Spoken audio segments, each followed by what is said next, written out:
नाजरीन आदाब। मौलिका 10 जून 2025 मुताबिक 13 ज़िलहिज्जा 1446 हिजरी के अवधनामा वाइस एडिशन में आपका खैर मकदम है। पेश खिदमत है अवधनामा में शाये खास खबरों की तलखीस।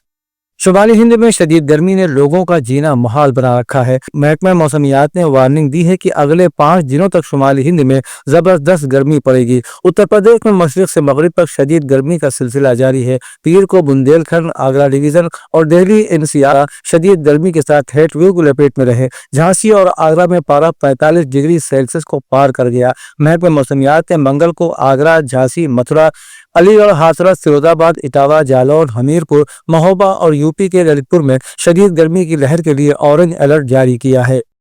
वज़ीर आज़म नरेंद्र मोदी ने कहा है कि उनकी हुकूमत के 11 साल में मुल्क ने 140 करोड़ लोगों की इज्तिमाई शराकत दारी से बेहतर हुक्मरानी की ताकत से मुख्तलिफ शोबों में तेजी से तब्दीली देखी है, जिससे तेजी से तरक्की हुई और जिंदगी में आसानियां पैदा हुई। मिस्टर मोदी ने कौमी जमहूरी इत्तेहाद यानी एनडीए हुकूमत के 11 साल मुकम्मल होने पर सोशल मीडिया प्लेटफॉर्म एक्स पर सिलसिलेवार पोस्ट में कहा कि हिंदुस्तान न सिर्फ तेजी से बढ़ती हुई बड़ी मईशत बन गया, बल्कि मौसमियाती तब्दीली और डिजिटल इख्तिरा जैसे अहम मामलों में भी एक नुमाया आलमी आवाज भी बन गया। उन्होंने कहा कि हमें अपनी इज्तिमाई कामयाबी पर फख्र है, लेकिन उसके साथ ही हम तरक्की याफ्ता भारत की तामीर के लिए उम्मीद, एतमाद और नए अज़्म के साथ आगे बढ़ रहे हैं।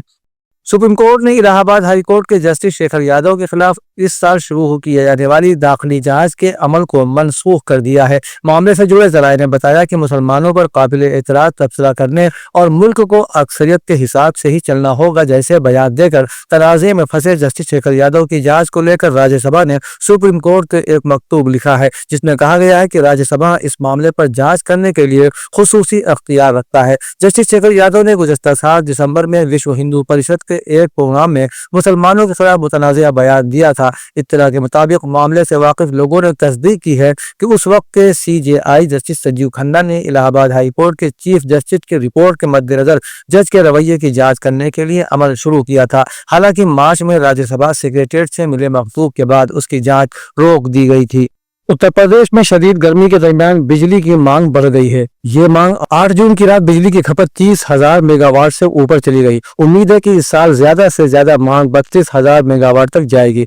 गुज़श्ता बरस मई के महीने में बिजली की सबसे ज्यादा मांग 30,618 मेगावाट थी। इन दिनों रियासत में शदीद गर्मी है, ऐसे में बिजली की मांग लगातार बढ़ रही है। वज़ीर तवानाई AK शर्मा ने हिदायत दी है कि आने वाले वक्त में मांग बढ़ेगी, लेकिन महकमा बिजली इसे महफूज तरीके से पूरा करने के लिए पूरी तरह से तैयार है। मुल्क भर के 27 लाख बिजली कारकुन उत्तर प्रदेश में बिजली की निजकारी के अमल के खिलाफ एक बड़ी तहरीक की तैयारी कर रहे हैं। बिजली के मुलाजिमीन और इंजीनियरों की कौमी राब्ता कमेटी ने आज दिल्ली में मुनक़िदा अपनी कौमी कोर कमेटी की मीटिंग में कई अहम फैसले लिए। तंजीम ने खबरदार किया है कि जैसे ही उत्तर प्रदेश में बिजली की निजकारी का टेंडर जारी किया जाएगा, मुल्क भर में बिजली के कारकुन एक दिन की अलामती हड़ताल पर चले जाएंगे।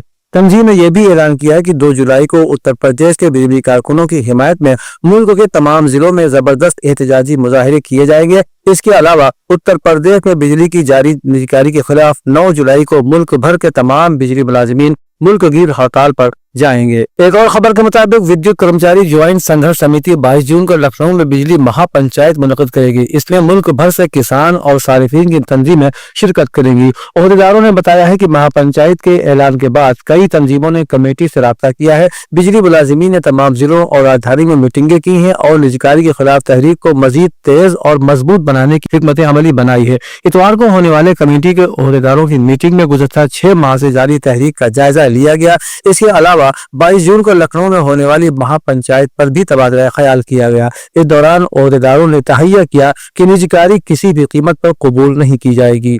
बीएसपी के chief national coordinator Akash Anand ने पार्टी कारकुनों और हामियों से अपील की है कि वो सोशल मीडिया पर फैलाई जा रही गुमराहकुन मालूमात से होशियार रहे।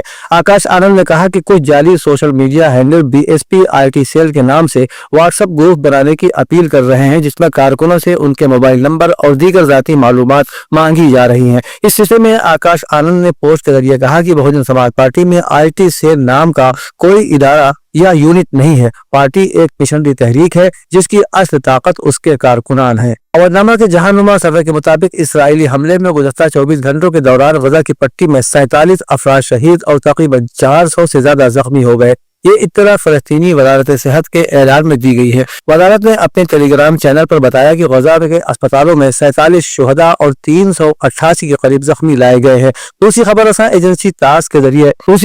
ایجنسی تاس کے مطابق اکتوبر 2023 سے اب تک غزہ میں شہداء کی مجموعی تعداد 54,927 ہو گئی ہے، جبکہ زخمیوں کی تعداد 1,26,615 تک پہنچ چکی ہے۔ دوسری طرف اسرائیلی فوج نے پیر کے روز جبالہ کے کچھ علاقوں میں موجود لوگوں کو دوبارہ وارننگ جاری کی ہے۔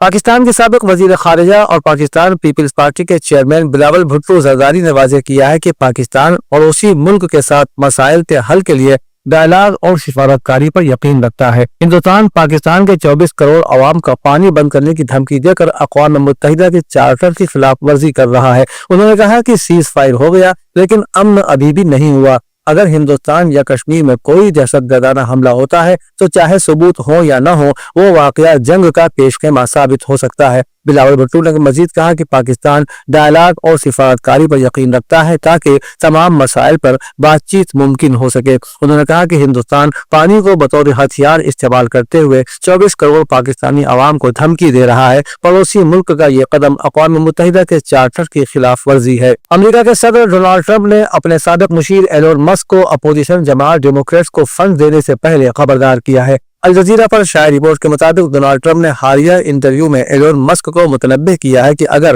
انہوں نے وسط مدتی انتخابات میں ڈیموکریٹس کے امیدواروں کو فنڈز دیے تو سنگین نتائج بھگتنا ہوں گے، لیکن انٹرویو میں انہوں نے یہ بتانے سے گریز کیا کہ ڈیموکریٹس کو فنڈ کی فراہمی کی صورت میں ایلون مسک کو کس قسم کے نتائج کا سامنا کرنا ہوگا۔ امریکی صدر نے کہا کہ میرے ان کے ساتھ تعلقات اب ختم ہو چکے ہیں۔ اودنامہ میں شائع مضامین کو مکمل طور پر پڑھنے کے لیے اودنامہ.com پر وزٹ کریں۔